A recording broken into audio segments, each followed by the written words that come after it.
Friend, welcome to our channel CS engineering Gyan. आज की जावा के ट्यूटोरियल में हम लोग देखेंगे रन टाइम पॉलीमॉर्फिज्म। इससे पहले ट्यूटोरियल में हमने देखा था कंपाइल टाइम पॉलीमॉर्फिज्म, जिसके अंदर मेन जो पार्ट होता था वो होता था हमारा मेथड ओवरलोडिंग का। तो उसमें कंडीशन ये थी कि एक सिंगल क्लास के अंदर सेम नेम का फंक्शन जब हम बार बार यूज करते हैं विद डिफरेंट डिफरेंट पैरामीटर, तो उसको बोलते थे हम मेथड ओवरलोडिंग। बट आज हम जो देखेंगे वो देखेंगे मेथड ओवरराइडिंग क्या होता है।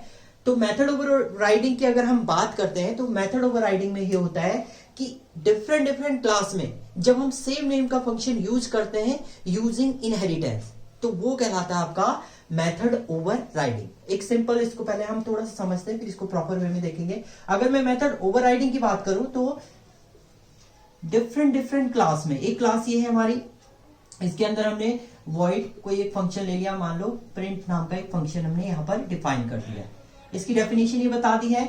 इसके बाद हमने दूसरी क्लास ली, क्लास बी, यहां पर हमने क्या कर दिया है वॉइड, फिर से सेम नेम का फंक्शन यहां पर भी हमने डिफाइन कर दिया है और इसकी भी कुछ डेफिनेशन हमने यहां पर बता दी। इसके बाद हम इसको एक्सेस करेंगे मेन मेथड के थ्रू और कॉल कराएंगे। अब कंडीशन ये है, पहली कंडीशन तो ये होती है कि जितनी भी क्लासेस है उसमें नेम का फंक्शन जो होना चाहिए वो सेम होना चाहिए, फंक्शन का नेम जो होना चाहिए वो सेम होना चाहिए। पहली कंडीशन है डिफरेंट डिफरेंट क्लास में जब सेम नेम का फंक्शन यूज होता है यूजिंग इनहेरिटेंस, यहां पर जो होगा एक्सटेंड ए, यानी ये होना भी जरूरी है इसमें।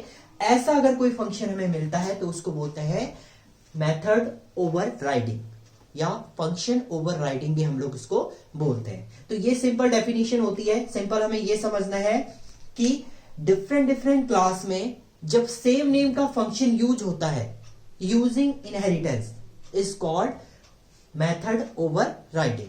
अब दूसरी कंडीशन ये होती है, अगर आपने कोई फंक्शन लिखा हुआ है, इसमें कोई पैरामीटर दिया है, मान लो मैंने यहां पर एक पैरामीटर दिया है इंटीजर ए, तो अगर इसमें आपने पैरामीटर नहीं दिया है तो ये मेथड ओवरराइडिंग नहीं होगा। तो ओवरराइडिंग में कंडीशन ये है कि सेम पैरामीटर भी बिल्कुल क्या होने चाहिए, हमारे सेम होने चाहिए। तो हमें यहां पर भी एक पैरामीटर देना पड़ेगा इंटीजर बी, भले आप वैल्यू अलग दे दीजिए उसकी, बट सेम रहेंगे वो दोनों, टाइप उसका सेम रहेगा और वैल्यू भी उसकी क्या रहेगी, वैल्यू डिफरेंस हो सकती है बट टाइप जो रहेगा वो सेम रहेगा।